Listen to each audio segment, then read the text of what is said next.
Good morning. आज बहुत ही शानदार सवाल लाए हैं कि अगर इसको बेसिक में उलझे तो पूरी तरह से वो एग्जाम को बर्बाद करके छोड़ देगा, और अगर बहुत अच्छे ढंग से सोचे बस तुरंत आंसर आ जाएगा। अगर आप इसे बेसिक से बनाएंगे तो मैं यकीन आपको दिलाता हूँ कि आप पूरा का पूरा पेपर खराब कर देंगे, क्योंकि ये अगर बेसिक से बना तो वो आपका टाइम पूरा के पूरा खत्म कर देगा। तो आपको ऐसे ही जगहों पर बचना है। सॉल्यूशन तो इसके दो रास्ते होते ही हैं, आपको दूसरा वाला रास्ता ढूंढना है। इसमें आप बेसिक नहीं कर सकते हैं, बेसिक करने पर ही पेपर खराब कर देगा आपका। मैं आपको रिकमेंड करूंगा, आधा सॉल्यूशन कर दूंगा, फिर मैं बता दूंगा कि आप इसको सॉल्यूशन करके घर देख लीजिएगा कितना टाइम लगता है। हम किसी और तरीके से इसको सोचेंगे। देखिए, एक रेलगाड़ी पहले 75 किलोमीटर की दूरी एक निश्चित समान चाल से तय करती है और अगले 90 किलोमीटर की दूरी समान चाल से 10 किलोमीटर प्रति घंटा अधिक की औसत चाल से तय करती है। यदि यात्रा को पूरा करने में 3 घंटे का समय लगा तो सामान्य चाल से रेलगाड़ी को 300 किलोमीटर की दूरी तय करने में कितना समय लगेगा।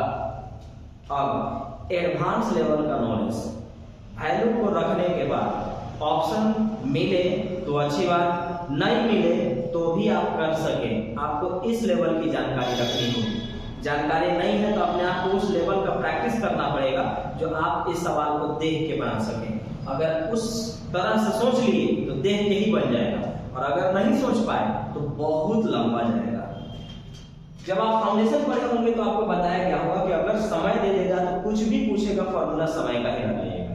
तो ये देखिएगा, 75 किलोमीटर और 90 किलोमीटर की दूरी जाने में इसको लगा है 3 घंटा, और ये है समय, और समय बराबर होता है दूरी बटा 4। तो 75 किलोमीटर की दूरी को वो इस चाल से गया, फिर आगे कुछ दूरी और जाना है। 90 किलोमीटर की दूरी को जो भी स्पीड था उसमें 10 बढ़ा के जाएंगे और पहुंचेंगे 3 घंटा में। यानी इतना जाने में कुछ समय, इतना जाने में कुछ समय, कुल मिला के 3 घंटा। अब यहाँ पर आप बाई ऑप्शन रख लेंगे, लेकिन बाई ऑप्शन क्या रखिएगा, आपको तो 4 ऑप्शन में रहेगा तभी ना रख पाइएगा। आपसे तो कुछ और चीज पूछ दिया। यही चीज मैं आपको कह रहा हूँ कि इस जगह पे आप अगर अपने आप को तैयार करके रखें कि क्या रखें कि काट करके जोड़े तो 3 आए, घटाने वाला रहता तो घटा के देखते।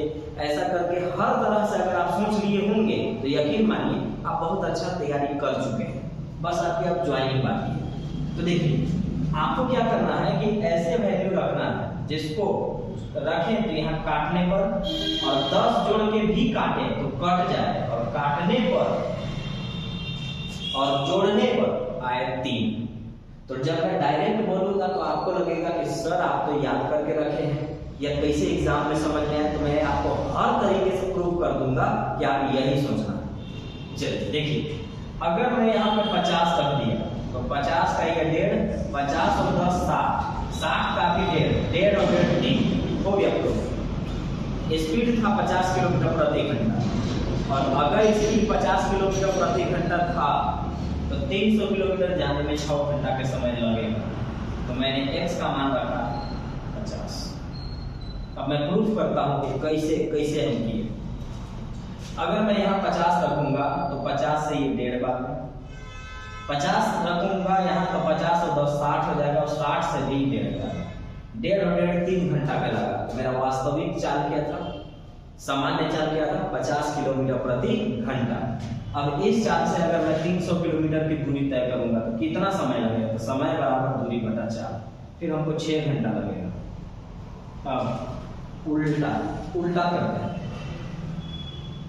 जाना कितना है 300 किलोमीटर, किस चाल से जाना है, सामान्य चाल से, और सामान्य चाल हमको इस जगह पर पुट करना है। अब आप मान लीजिए कि अभी आप कुछ रखे नहीं, आप कुछ रखे नहीं, आप डायरेक्ट सोच रहे हैं, तो रिवर्स से सोच रहे थे कि 300 किलोमीटर है, कौन चाल से जाए कि इनमें से मेरा टकरा है डायरेक्ट पहले। तो आप कहेंगे कि ये तो मिनट में चल जा रहा है, 1 घंटा है, 1 घंटा है, पहले इन्हीं को चेक करते हैं। तो अगर मैं 300 किलोमीटर दूरी को 5 घंटे में जा रहा हूं तो मेरा स्पीड होगा 60, क्योंकि 6 बचे 30।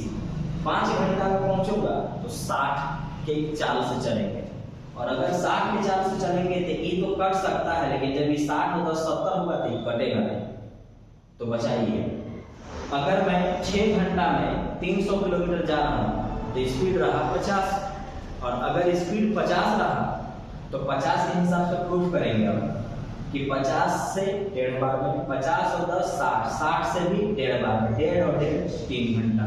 प्रूफ हर हाल में हुआ 50, तो हमारा x का जो मान हुआ वो हो गया 50 किलोमीटर प्रति घंटा। वीडियो अगर अच्छा लगा होगा तो लाइक शेयर और कमेंट एकदम लाजमी है, करना ही करना है। और आप खुद से इसको अब पूरा इक्वेशन से सॉल्व करके देख लीजिएगा कि कितना खतरनाक टाइम लगने वाला है, कितना ज़्यादा कैलकुलेशन जाने वाला है। अपने आप को इस लेवल पर बना के रखिए, एग्जाम में ऐसे ही बना के चलते। जो भी वीडियो है जैसा भी है एकदम लाइए मेरे पास, जो भी क्वेश्चन है आपके पास हर चीज़ को PDF सॉल्यूशन आपको मिल जाएगा। धन्यवाद।